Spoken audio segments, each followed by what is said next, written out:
So in this second module of the second week devoted to vector field visualization, we're going to focus more on techniques that use textures to visualize the flow in the data. First techniques that is very interesting to look at is this work from the group led by Chris Johnson at the University of Utah, where reaction diffusion models are used to develop these interesting patterns that then can be overlaid on a different flow and visualize a vector field. Now the reaction diffusion equations that need to be solved in this type of work are represented in this particular slide. And this is just a set of differential equations that help build particular patterns. And interesting enough, this come from a work from Alan Turing going back to 1952 that specifically was focused on the what they call chemical basis of morphogenesis.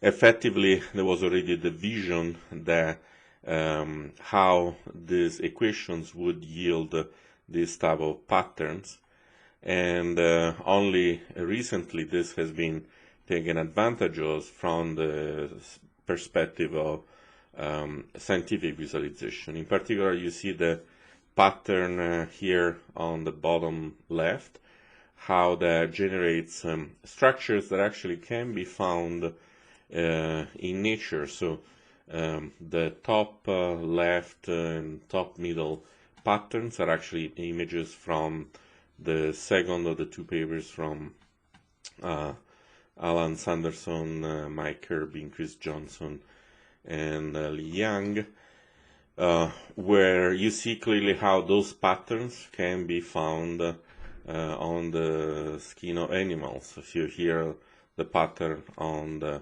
bottom right and the pattern here on this particular fish. So this is a very interesting work, and I would strongly recommend to look at, especially at the second of those papers, and images in the last page are very intriguing in terms of the relationship between those patterns built with these reaction diffusion models and what can be found developed naturally, and in particular patterns that are skin of, for example, those fishes. Now, going to more mainstream texture-based approach, early work was introduced to visualize vector fields by distributing a set of intensity functions and see them how they would have evolved along the flow to kind of mimic what would happen naturally as evolution over time. So the seminal paper in this direction is this paper introducing the concept of spot noise. The title of the paper is Image-Based Flow Visualization. And here on the left you see the results, where you see the structure of the flow, and also using color to represent, for example, the speed of the flow in a particular location, so that you both have intensity and direction of the flow.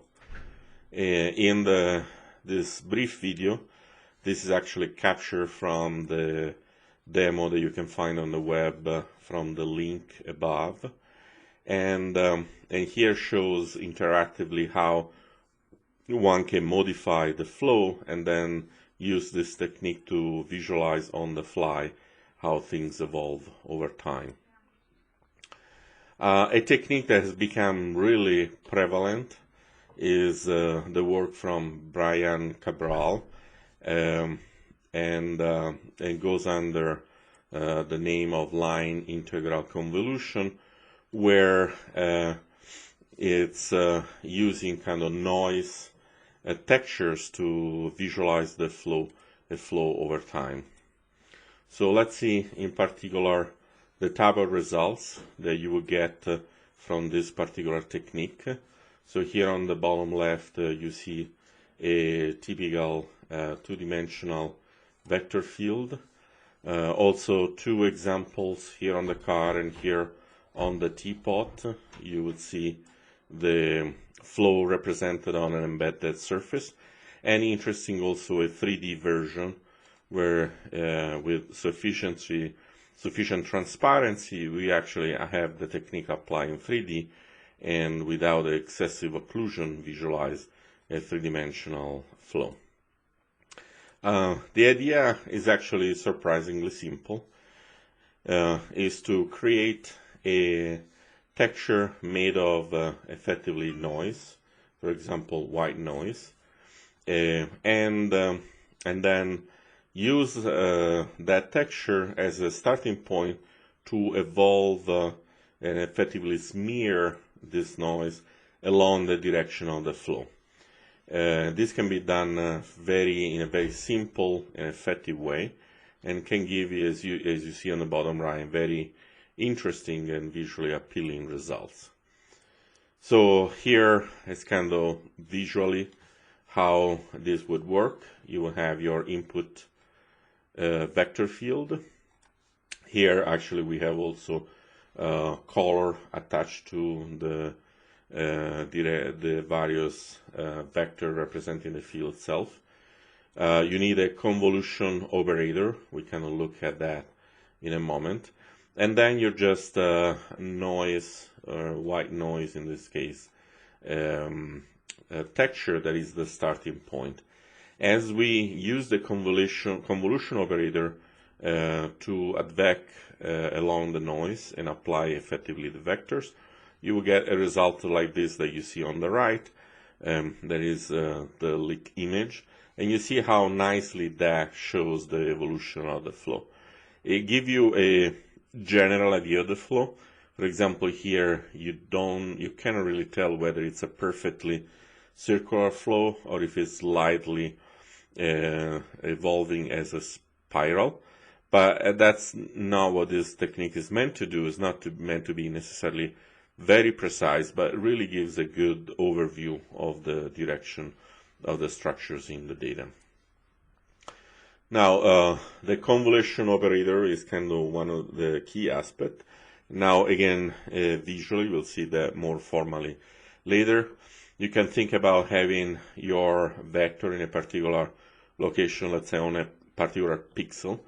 Then we build a neighborhood where the convolution will apply along the direction of the vector, and then the pixels along that neighbor get combined with the typical weighted linear combination, and that create the value that we want to pose at the pixel where that vector was located. So this clearly is simple and can be done in a very efficient way.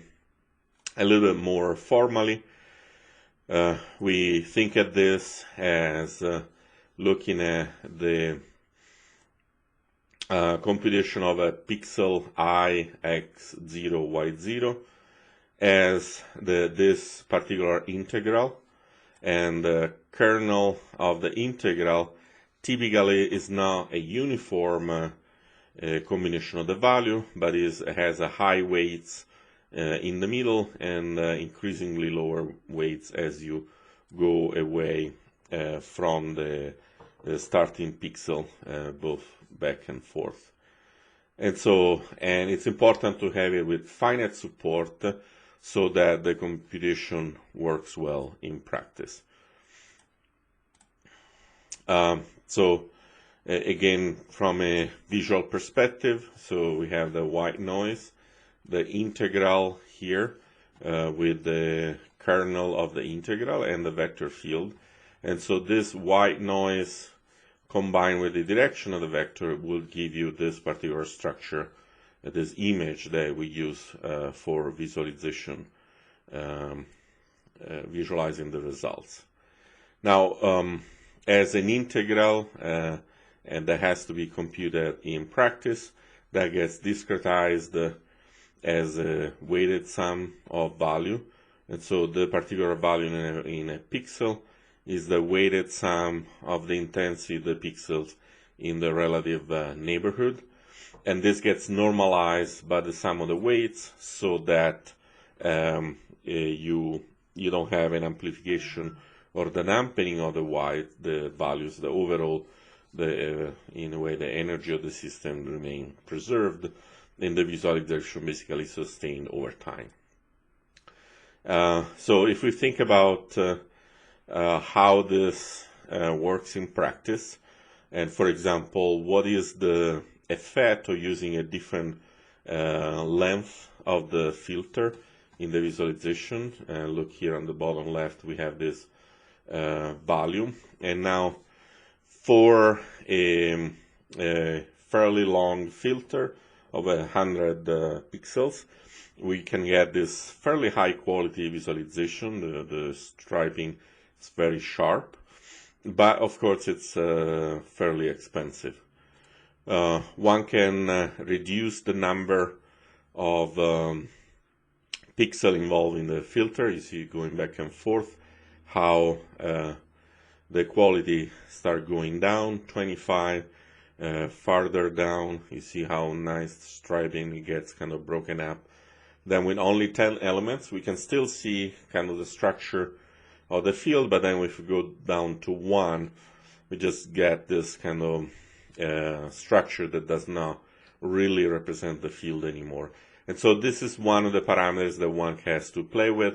If you might want to have a static picture of a very high quality, you can invest in a longer filter.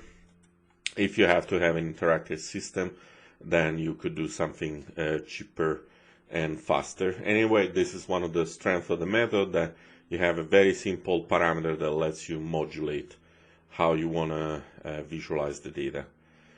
This is the visualization with an animation, so that you see also how one can nicely animate and show this kind of as a time evolution, and it gives a more intuitive sense also where things move faster or slower.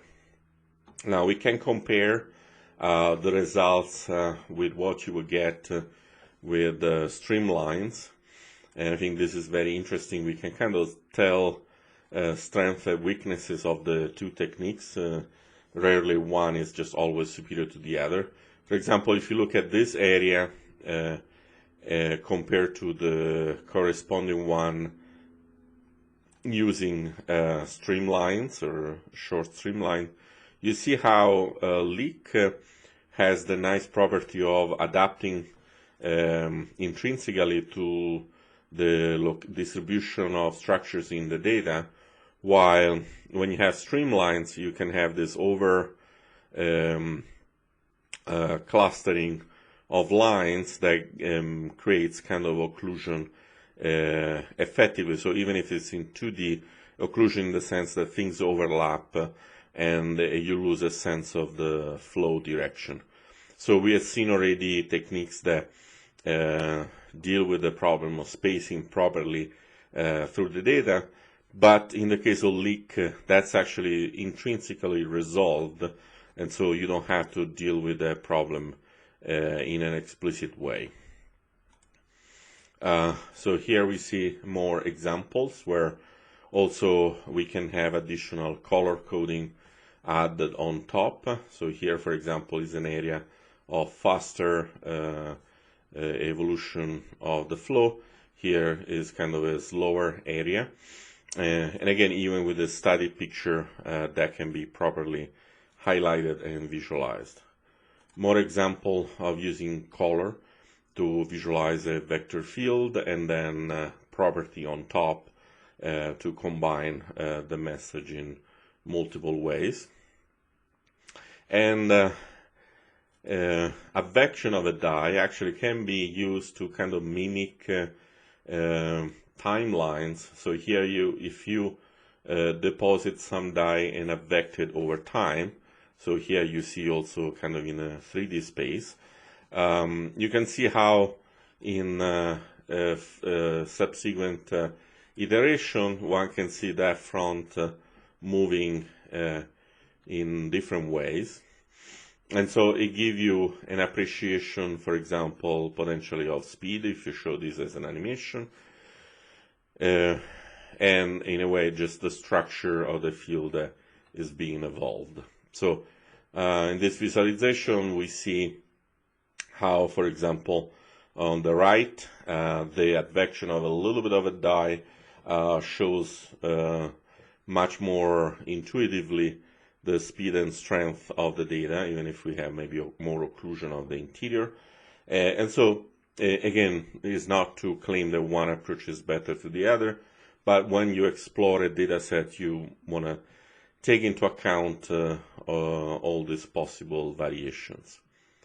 Now, when we go to a 3D space, we have to be careful with the problem of occlusion, as always. So, for example, we can see a large area, but then the interior is completely hidden, and then we can start clipping away portions of the leak computation or crop it even further to show what's happening inside. This is kind of the downside of this type of approach.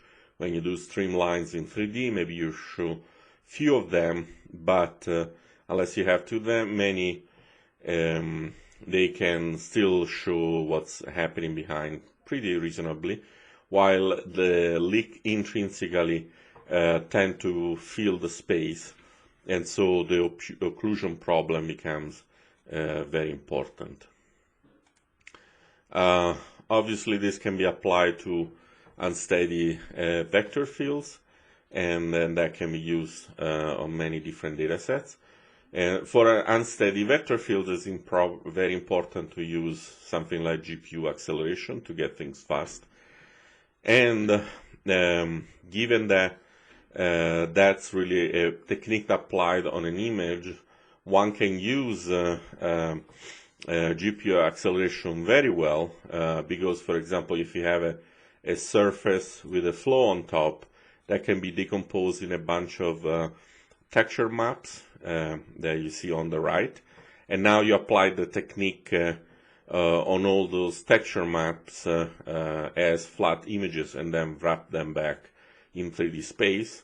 And so you get the upside of fast GPU computation with the ability to show a surface in 3D.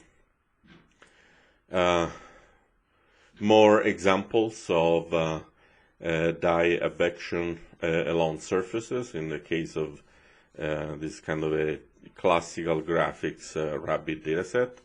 I guess maybe it's nice to look at, not very informative, but you can see how in a world map this can be effective in showing, for example, weather patterns and their evolution over time.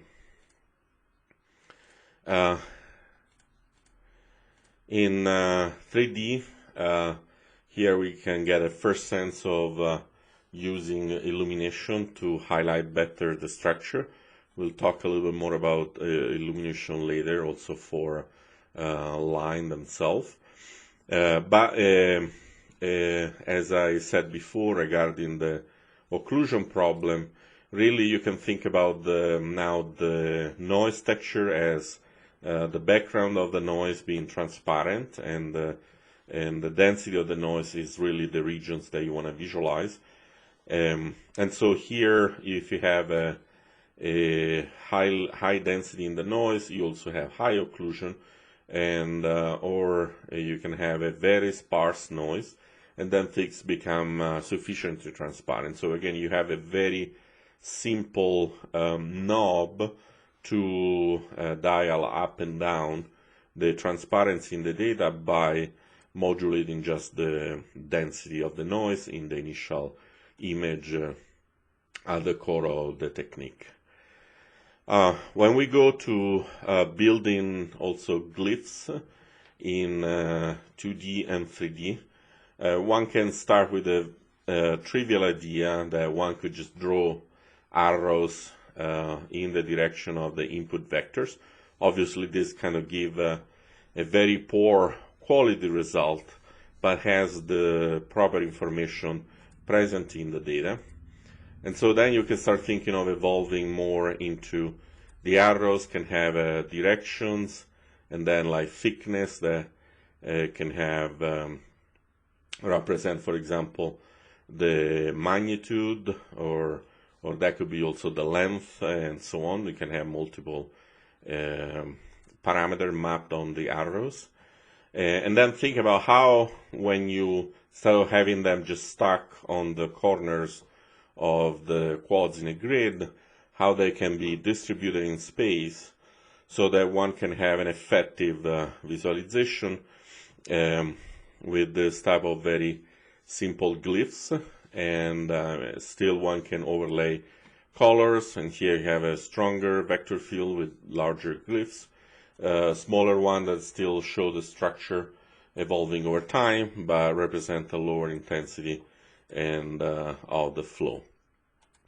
Those techniques can nicely be mapped in 3 dimensions, and so you go from the simple idea of just showing a bunch of arrows to actually then extending to this type of glyphs where color, orientation, and thickness can be used to visualize the direction and structure of the flow. Now, as we discussed also previously, there are positive and negative in use of glyphs. Certainly the techniques can be fairly simple, and you can use pretty good 3-dimensional effects, lighting on top of the shapes and so on. The problem, as usual, is that when you start using glyphs, there is the more you make them visible and large, the more you occlude what happens on the back, so that becomes problematic. And also great variations or unsteady representation become much more problematic. So they are effective, but they have limited applicability. Now, going back more specifically to the use of illumination, illumination used properly can be used to make a classical visualization of lines way more effective in 3-dimensional space. And so instead of necessarily using the tubes as before, we can look at how to compute properly the normals so that we look at the reflection of lighting. So now in graphics hardware, there is an assumption that typically you apply illumination on surfaces instead of just thin lines. And so you have a lighting direction, the normal, and then the reflection. And so this is kind of the fundamental paradigm of lighting in a classical computer graphics world. Now, when you go to working with a line instead of a polygon, the problem is that because you don't have a 2-dimensional space but just a 1-dimensional, there can be a whole cone of possible reflection direction that emerge from the particular lighting that touches a particular streamline. And so a proposed solution is to look at the lighting directions and the direction of the tangent vector, and basically use that as the plane that we work with, and so that the component of the reflected light remains within that same plane. So this kind of solve the problem of computing properly the lighting efficiently and in a way that is consistent as things evolve along the tangent vector of a streamline, and practically can give really high quality results. I think, for example, you can appreciate how impressive this visualization it is with the colors, but all the lighting that really highlights what's in front, what's in the back, and how the reflection happened, for example, in this particular area. Similar here, we see in the settled lines, you probably can imagine if they were just flat, it would be hard to make any sense of this three-dimensional structure. And with the strong lighting reflection representation, it gave a very strong sense of the 3D embedding of the data. In a more direct comparison, here you can see kind of the basic approach that really doesn't have any of this information, opaque and no reflection. One can use transparency to visualize more of the features in the data, but still you see how it's really flat here in the middle. And adding the lighting condition, you kind of still start getting the sense of the curvature of the structure, how things are in the front and in the back, and at the end to really have a strong intuition what's in the data. And especially comparing the first to the last, the difference is pretty substantial. Color coding, obviously, it's a strong way to improve the visualization and show additional parameters in the data. And so in this case, for example, we're talking about you map, for example, pressure to different colors, or using transparency to kind of de-emphasize certain areas, and then fully opaque structure from in the area that you want to look at very carefully. And so this is kind of similar to the effect of using kind of fog in OpenGL, and anything that is really part of the fundamental OpenGL model yields very efficient implementations. Again, more examples of using color to highlight a particular characteristic of the vector field. And to conclude, additional depth queuing in showing front and back.